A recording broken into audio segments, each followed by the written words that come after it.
Olá, tudo bem?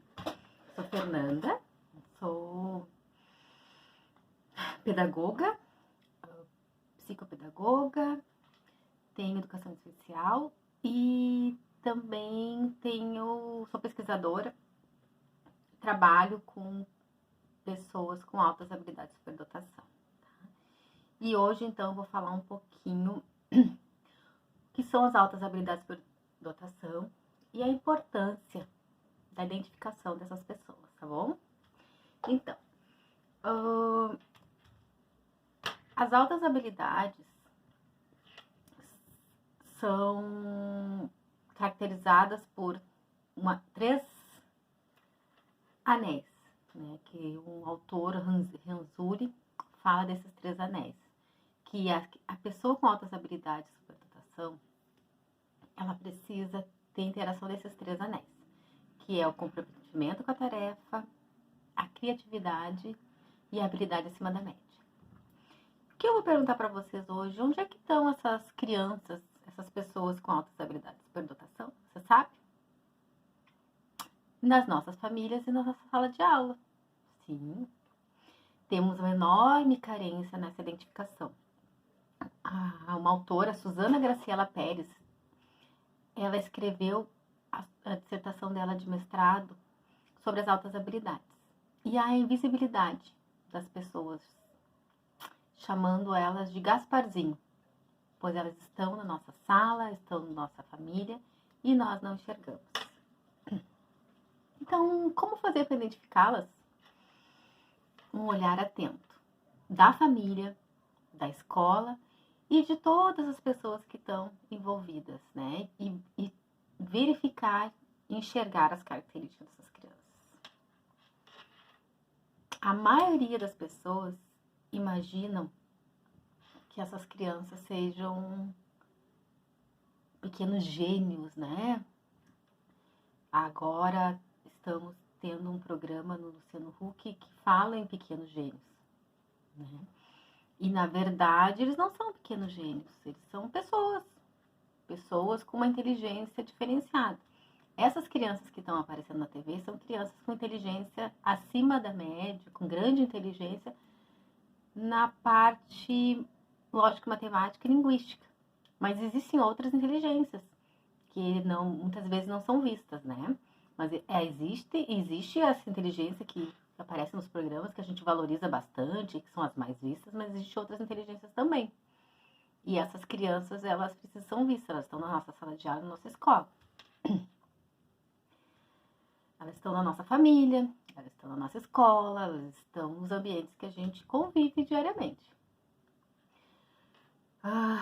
Então, o Renzulli, ele fala que os comportamentos e características dos superdotados são combinadas, essas habilidades acima da média, comprometimento com a tarefa e a criatividade, conforme eu falei, né? Os anéis, tá? E esses três anéis são grupamentos de traços que merecem a mesma atenção, nenhum deles sendo mais importante que o outro. E que privilegiar o desempenho acadêmico, como a gente estava falando agora dos pequenos gênios, quando é feito só os testes de QI, testes de inteligência, faz que deixe de ser atendido aquelas pessoas que, embora não tendo scores de QI altamente elevados nos testes, os compensam mais do que bem com os altos níveis de comprometimento com a tarefa e criatividade. Essas pessoas são as que farão grandes diferenças na nossa vida. As pessoas que desenvolvem, que trazem alguma coisa para a sociedade, eles conseguem desenvolver muito mais o seu potencial. Porque às vezes crianças que que têm um QI alto, não têm a oportunidade de se desenvolvimento dependente do meio onde ela convive, né? Então as características vão se mostrar conforme essas pessoas, essas crianças são estimuladas, né? São apoiadas.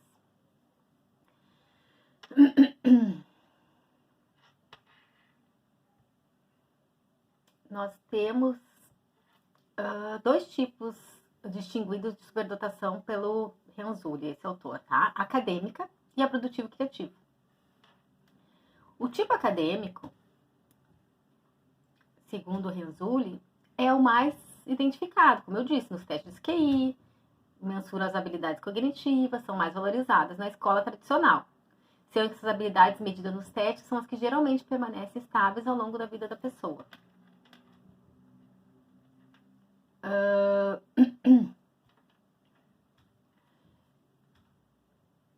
A acadêmica existe em diferentes graus. Os estudantes que possuem geralmente representam 5% a 8% da população. Eles têm um alcance, um ritmo de aprendizado e um desempenho diferenciado dos demais estudantes. Algumas das características mais específicas das pessoas que apresentam esse tipo de habilidade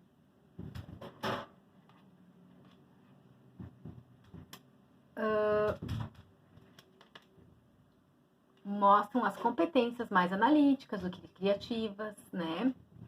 Especialmente nas habilidades linguísticas e lógico-matemática. Por isso, eles investigam nos testes de QI o raciocínio verbal, o lógico-matemático e um pouco do raciocínio espacial.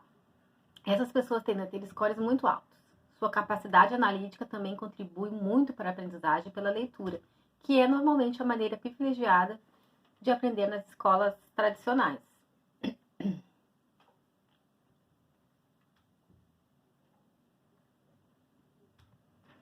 Tendem a enfatizar mais a aprendizagem dedutiva, o treinamento estruturado no desenvolvimento dos processos de pensamento, a aquisição e armazenamento e recuperação de informações. Essas também são habilidades valorizadas muito na escola. O tipo criativo produtivo, quando diferencia o tipo produtivo criativo do que tipo... Quando diferencia o tipo produtivo criativo do tipo acadêmico, menciono que o que distingue esse estudante não é a quantidade de produção, mas a qualidade da produção, que é criativo. Então, não basta ter produção, mas essa produção tem que ser criativa. Eles indicam que a pessoa com altas habilidades de superdotação, do tipo produtivo criativo, é um produtor de conhecimento. Essa superdotação produtivo-criativa se manifesta nos aspectos da atividade humana e no envolvimento onde se dá maior importância a materiais, produtos originais, elaborados propositalmente para ter um impacto sobre um ou mais público-alvo. Características gerais das pessoas com altas habilidades de superdotação. Então, para você que não tem muito conhecimento dessas pessoas com altas habilidades de superdotação, eu vou falar um pouco de umas características das pessoas que têm essa alta habilidade. Não quer dizer que as pessoas vão ter, todos terão as mesmas características, não terão todas as características, mas eles possuem várias dessas que eu vou falar agora, tá? Normalmente a pessoa com altas habilidades de superdotação gosta de associar com pessoas mais velhas. Por quê? Porque os assuntos de interesses são parecidos. Então eles se associam a pessoas mais velhas. E também, às vezes, se associam a pessoas mais novas. Por quê? Porque a pessoa mais nova não vai ter o julgamento, não tem um julgamento também tão grande a respeito das características, então ele se sente mais à vontade, tá? As pessoas da mesma idade se comparam e acabam vendo que tem uma diferença. A pessoa de altas habilidades tem uma diferença na maneira de falar, né? Quem tem habilidade acadêmica, eles têm uma linguajar mais aprofundado, né?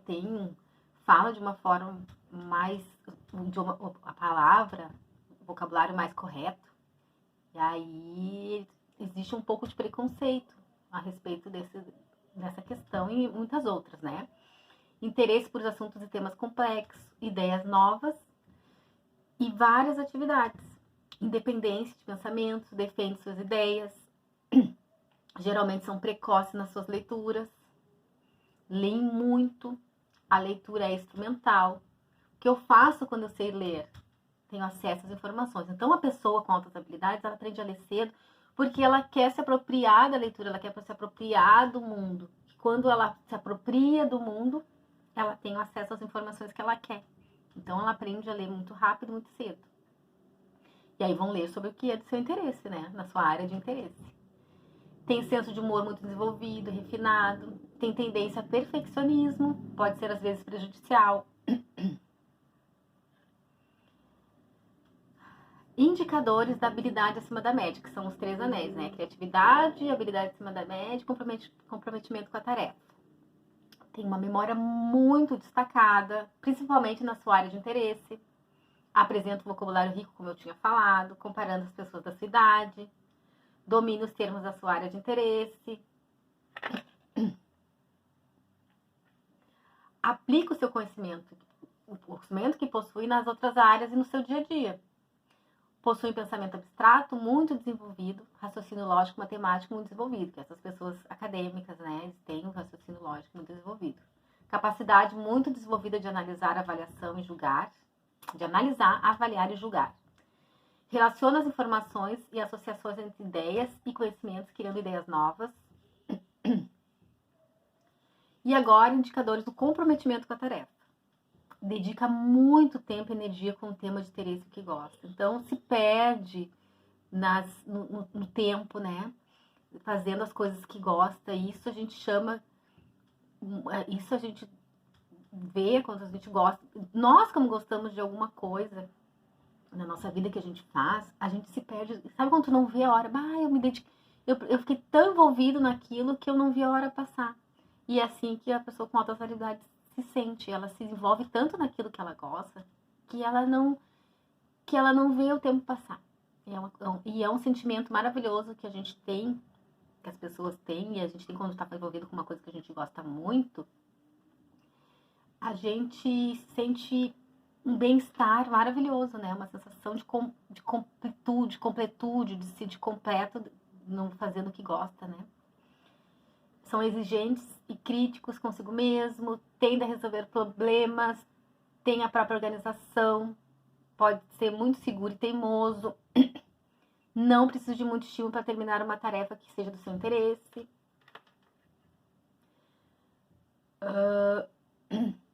Deixa de fazer outras coisas para se envolver na atividade que lhe interessa, porque é o que deixa feliz, né? Então, não é ruim para a pessoa com altas habilidades deixar de fazer alguma atividade, ou deixar de ver um filme, ou deixar de fazer outra coisa para fazer uma coisa que gosta. Pelo contrário, a pessoa se sente muito realizada e muito feliz. Sabe identificar as áreas de dificuldades que pode ter em uma atividade, persistentes nas atividades que interessam e buscam concluir a tarefa com êxito. E não é para mostrar que é muito bom naquilo que faz, não. É uma competição com ele mesmo. Ele quer mostrar para si mesmo e quer todo dia poder se superar. E isso é uma característica, né? A pessoa gosta tanto daquilo que cada dia quer superar para aprender mais daquilo. Interessado e eficiente na organização das tarefas, sabe distinguir as consequências dos efeitos das ações, treinam por conta própria para aprimorar sua técnica. Indicadores da criatividade.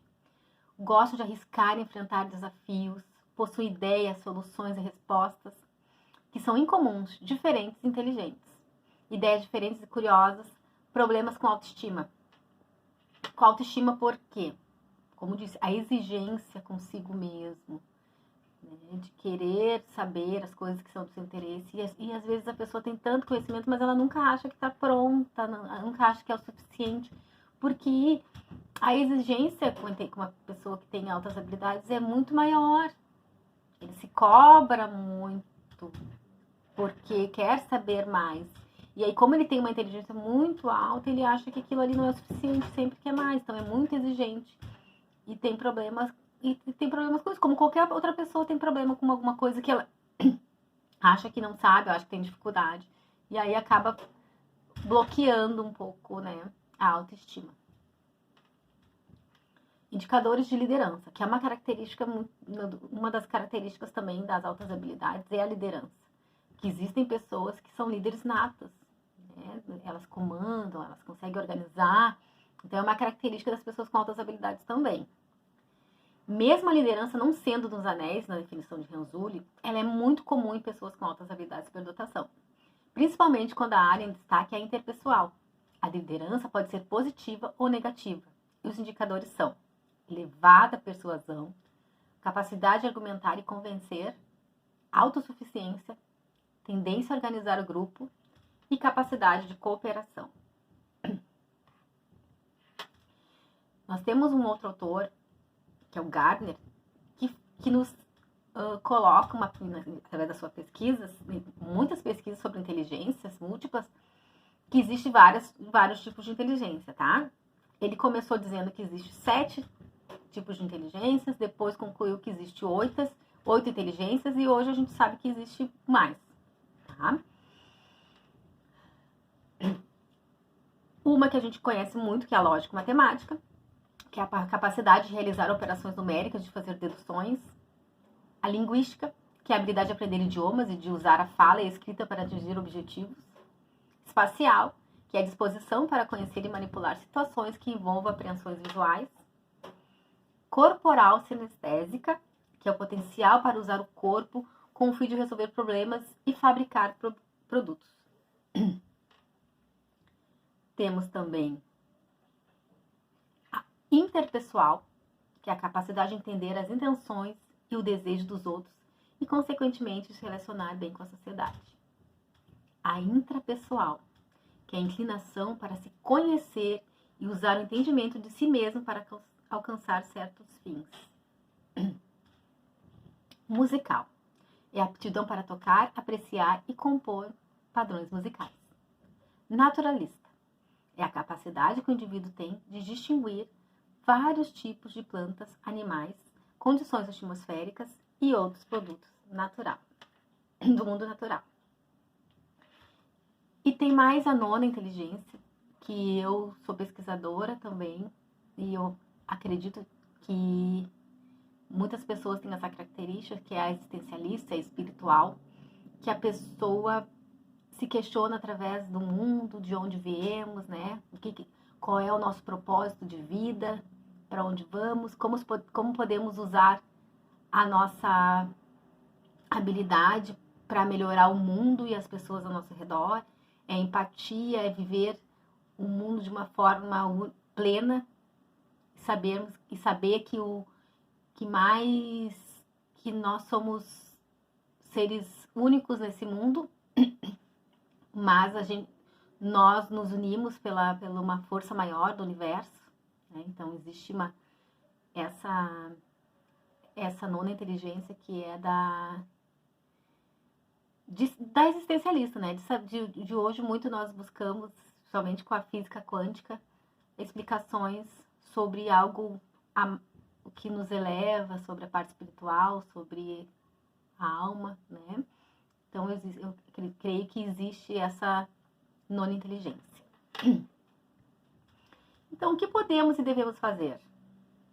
Conforme a professora Cristina Delou, a família é a primeira instituição observadora do desenvolvimento das pessoas com altas habilidades de superdotação. Então, o que nós temos que fazer?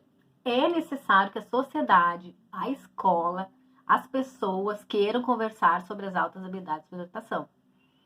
E o que acontece?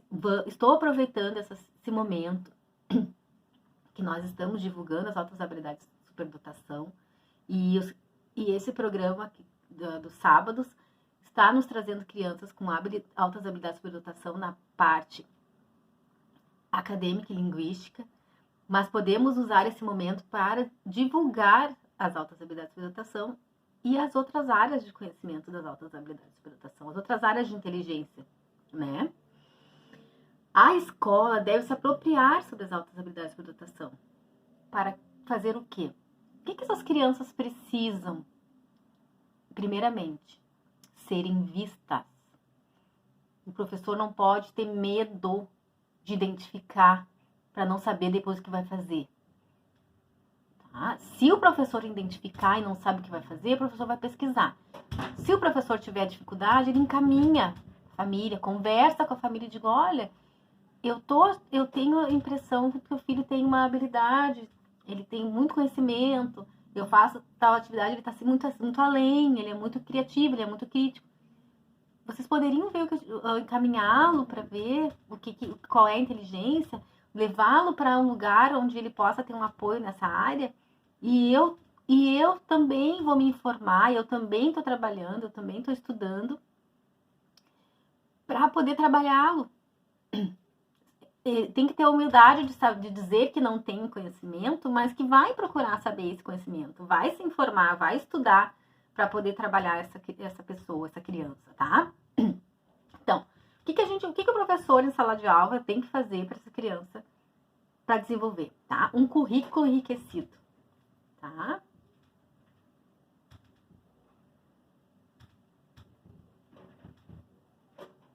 Depois da família, o professor é o melhor profissional para fazer a identificação dessas crianças. Ele pode apontar quais alunos que se destacam em alguma área ou mais, os que possuem imaginação, criatividade, um grande nível de comprometimento com seus assuntos de interesse. E aí, o que é o currículo enriquecido que eu falei ali anteriormente? Não é dar mais do mesmo. Não é dar mais do mesmo. Não é encher a criança com o mesmo, repetindo exercícios. Não ajuda. Entedia. Dá estresse. A criança fica com vontade de não querer ir mais para a escola. Não é. É trazer coisas novas. É fazer pensar. É trazer coisas que ele consiga desenvolver e queira aprender e desenvolver mais. Não é encher de conteúdo difícil, não. É o meio termo. Por isso o professor tem que ser investigador, saber o que esse aluno sabe, entender qual é a área dele e fazer com que ela se desenvolva. Pedir ajuda, pedir parceria dos outros professores da área. Se a professora é uma professora referência que dá muitas matérias juntas e ela dá até um nível, ela pode pedir ajuda para um professor especializado, ela pode pedir ajuda para uma universidade, um local que possa desenvolver esse potencial desse aluno, né? Nós necessitamos de investimento nas políticas públicas para atender a demanda, por isso a importância da identificação, para que eles entrem no censo da escola e possam receber uns recursos destinados para essas pessoas. Que existem recursos. Infelizmente, existem poucos profissionais preparados nas escolas para identificar o aluno com altas habilidades de superdotação. Portanto, é necessária a formação adequada e o interesse de todos para que essas pessoas sejam identificadas e possam ter um atendimento adequado. Então, quando a gente pensa em trabalhar, quando tu tem um aluno na sala de aula com altas habilidades, superdotação, tu vai trabalhar, tu vai fazer um currículo enriquecido, como eu falei, tá? O que essa pessoa pode ter acesso? Existem vários tópicos de interesse. Então, tu vai ver qual é o tópico de interesse.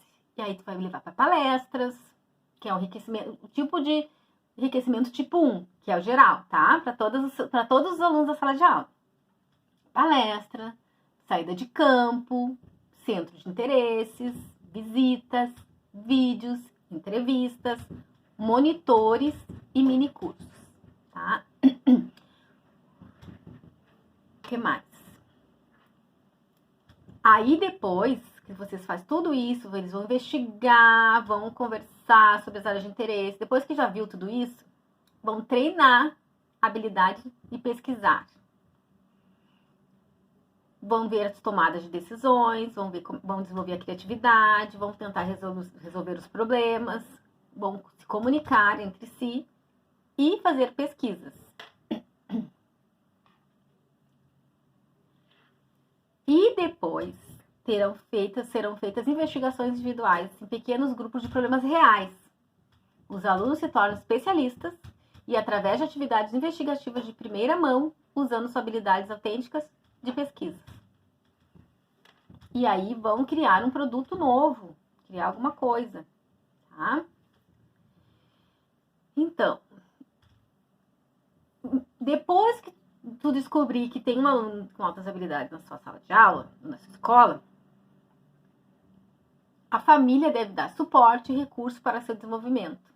A escola deve dar suporte também com a família e com a equipe escolar, pensando em estratégias para desenvolver esse aluno e seus colegas, criar atividades de enriquecimento como eu já falei, encaminhar esses alunos para identificação em locais de atendimento, por exemplo, a associação, a GAGE, a FADERS, os núcleos de atividades para pessoas com altas habilidades de superdotação, os NAS, e se for a escolas municipais, a Sala de Integração Recursos, que é a CIR, e a Sala de Integração Recursos Específica, que são os polos de atendimento para altas habilidades e superdotação, que é a CIA Altas Habilidades e Superdotação.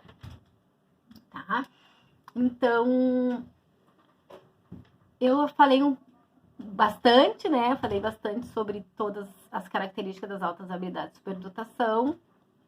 E eu tô fazendo esse vídeo para alertar, para ensinar e para realmente, assim, para falar sobre as altas habilidades de superdotação. E para a gente desmistificar que as altas habilidades de superdotação são somente pessoas com QI acima da média, QI do Einstein, QI de pessoas com uma inteligência muito alta. Não. As altas habilidades,